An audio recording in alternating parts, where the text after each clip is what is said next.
Combien de fois avons-nous lu ces textes? Combien de fois avons-nous célébré Pâques?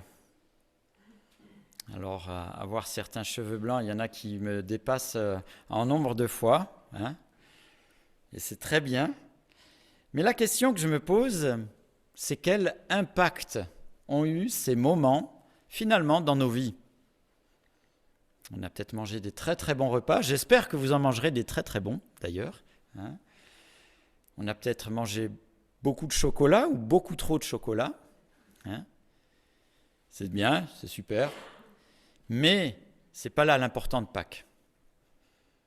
Ce que nous venons de lire, quel impact a eu ces moments de Pâques, justement, que nous avons passés année après année.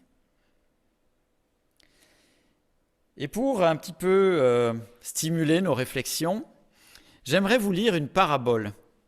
Alors les paraboles, c'est des histoires fictives que Jésus ou des prophètes ont données pour illustrer une vérité vraie, spirituelle.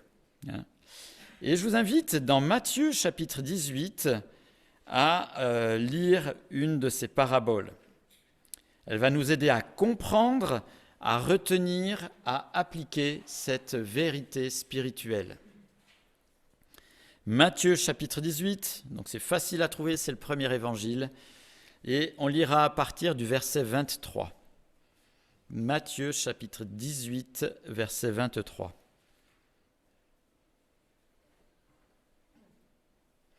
C'est pourquoi le royaume des cieux ressemble à un roi qui a voulu régler ses comptes avec ses serviteurs.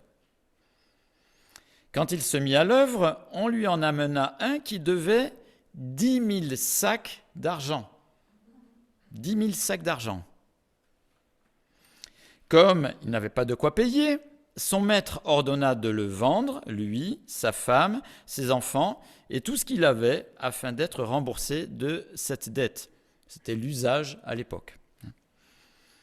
Verset 26. Le serviteur se jeta par terre et se prosterna devant lui en disant « Seigneur, prends patience envers moi et je te paierai tout. » Rempli de compassion, le maître de ce serviteur le laissa partir et lui remit la dette. Une fois sorti, ce serviteur rencontra un de ses compagnons qui lui devait 100 pièces d'argent.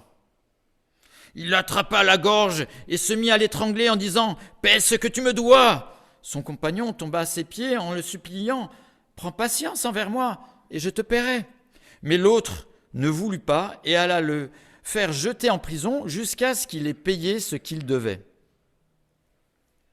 À la vue de ce qui était arrivé, ses compagnons furent profondément attristés. Ils allèrent raconter à leur maître tout ce qui s'était passé.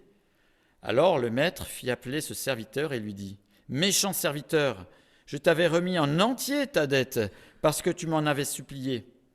Ne devais-tu pas, toi aussi, avoir pitié de ton compagnon comme j'ai eu pitié de toi ?» Et son maître, irrité, le livra au bourreau jusqu'à ce qu'il ait payé tout ce qu'il devait.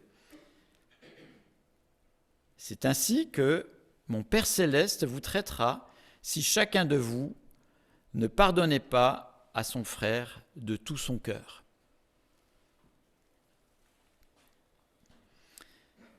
Parabole simple, expressive, qui exprime notre promptitude à donner notre pardon à nos semblables, qui est soulignée par un contraste. Contraste entre cette remise de dette impossible, les 10 000 sacs d'argent correspondent à environ 60 millions de francs or. Alors je sais qu'on a tous cette fortune, mais essayons de se mettre dans la tête de ceux qui n'ont pas cette fortune. 60 millions de francs or. Comparé à quelque chose de beaucoup plus faisable, car les 100 pièces d'argent correspondaient à 3 mois de salaire, une dette ridicule comparée à celle qui venait d'être remise. Vous avez compris, l'énorme remise de dette fait écho au pardon que Dieu nous accorde si nous lui demandons. La petite remise de dette fait écho au pardon que nous pouvons, nous, accorder à ceux qui nous entourent s'ils nous en font la demande. Évidemment, le premier pardon doit inspirer le second, doit inspirer notre attitude, notre promptitude à pardonner nos semblables s'ils nous le demandent. La question de cette parabole nous pousse à réfléchir si nous avons conscience de l'énorme remise de dette que Dieu est prêt à nous faire si nous lui demandons. Avons-nous conscience de la grandeur du pardon de Dieu, de notre remise de dette vraiment impossible? Et le pardon de Dieu entre les hommes est impossible humainement. Certes, nous ne sommes pas dans la situation de l'époque, mais la dette du premier était impossible à rembourser. Même la vente de ses biens, même de sa famille, aurait été qu'une infime goutte par rapport à tout ce qu'il devait. Et malheureusement, la suite de la parabole nous montre qu'il n'avait pas réellement conscience de la dette colossale qu'il devait. Et je me pose des fois la question si on a conscience du fossé qui nous sépare de Dieu, de cette dette colossale qu'il y a entre nous et Dieu. Je vais prendre une image, et tu vas pouvoir l'afficher. Des fois, pour illustrer notre perdition par rapport à Dieu, on s'imagine être dans une mer et attendant que Dieu nous jette une bouée, un petit peu comme l'image que nous voyons à présent, de quelqu'un qui se noie et que nous crions à Dieu pour qu'il vienne nous sauver. En fait, cette image est très trompeuse. On ne surnage pas. Le poids de nos fautes fait que nous sommes lestés dans le fond de l'océan. Le pardon de Dieu est quelque chose d'impossible aux hommes. Nous sommes perdus à un degré que nous ne pouvons malheureusement pas imaginer, mais qui est réel, et ce lien entre Dieu est impossible. Avons-nous conscience de notre perdition initiale? Ou peut-être que nous nous trouvons des belles personnes et que Jésus serait juste venu bonifier, compléter ma belle personne que je suis en subissant ce qu'il a subi à la croix. On a peut-être une fausse image en se trouvant finalement pas si méchant que ça et beaucoup plus mignon que nous le sommes. Ce n'est pas le cas. Et c'est d'ailleurs pour ça qu'à Pâques, Dieu par Christ nous offre ce pardon inaccessible. Ce pardon inaccessible. À nous de l'accepter. Alors si à Pâques, Dieu par Christ nous offre son pardon inaccessible, à notre tour, ne nous lassons pas de pardonner si on nous le demande. La parabole ici ne minimise pas le péché, ne minimise pas la dette que le deuxième compagnon devait. Et les blessures que nous pouvons faire ou que nous avons reçues de la part de l'un ou de l'autre ne sont pas minimisées. Mais cette parabole insiste sur le besoin de pardon. Et il souligne que par rapport au pardon accompli par Dieu, le pardon divin accompli par Dieu, notamment à Pâques, il devrait nous être automatique d'offrir le nôtre si on nous le demande. En fait, ça va même un peu plus loin.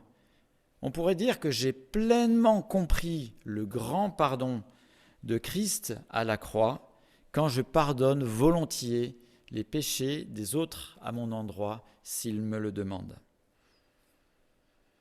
Et en fait, si nous ne pardonnons pas, alors que Dieu, par Christ, nous a pardonné, nous n'avons pas compris la grandeur et la beauté du salut qu'il nous a donné. Et en fait, quand il y a refus de pardon, c'est finalement les deux qui sont perdants. et l'évangile est muselé. Quand il y a pardon, les deux sont gagnants et Christ est honoré. L'illustration, cette parabole que Jésus a donnée, a montré que malheureusement, pour le premier, le grand pardon accordé par Dieu n'avait pas été intégré et n'avait pas changé son cœur ni sa manière de vivre. Et d'ailleurs, Dieu souligne sa désapprobation à la fin de cette parabole face à l'attitude de cette personne qui faisait subir l'emprisonnement au second. Il montre d'une manière très claire qu'il n'est pas d'accord avec son attitude. Alors attention, petit rappel, dans les paraboles, ce sont des histoires fictives inspirées par Dieu pour illustrer une vérité centrale, pas plusieurs. Et la vérité centrale de cette parabole est de pardonner à ton frère de tout ton cœur.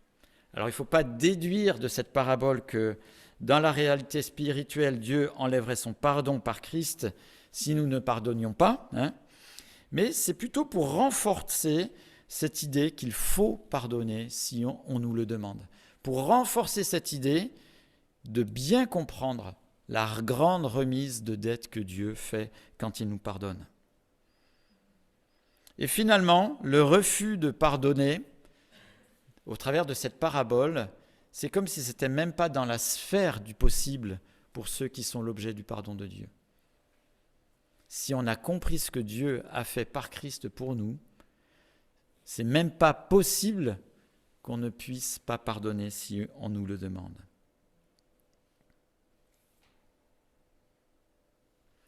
Alors, comme toutes les paraboles, elles n'étaient pas faites que pour les auditeurs de Jésus, on est bien d'accord, mais elles nous interrogent de savoir si nous sommes dans la même attitude que le premier débiteur, ou est-ce que le salut de Christ à Pâques a changé notre cœur? Est-ce que on a pris ce que Christ a fait à Pâques juste comme un pass sanitaire et finalement notre vie ne change pas? C'est comme si on avait un joker et puis finalement notre attitude ne change pas. Et la réflexion que nous pousse à faire cette parabole puis ce qu'on a lu tout à l'heure, c'est est-ce que nous avons conscience de ce que Christ a fait pour nous à notre place à Pâques? Et je crois que cette courte histoire de Jésus nous invite à mesurer à la fois la profondeur de notre perdition, mais la grandeur du pardon accompli par Christ. Et puis, notre privilège et notre responsabilité de le refléter autour de nous si nous sommes dans la même situation de demande de pardon. Il est question de pardonner de tout notre cœur.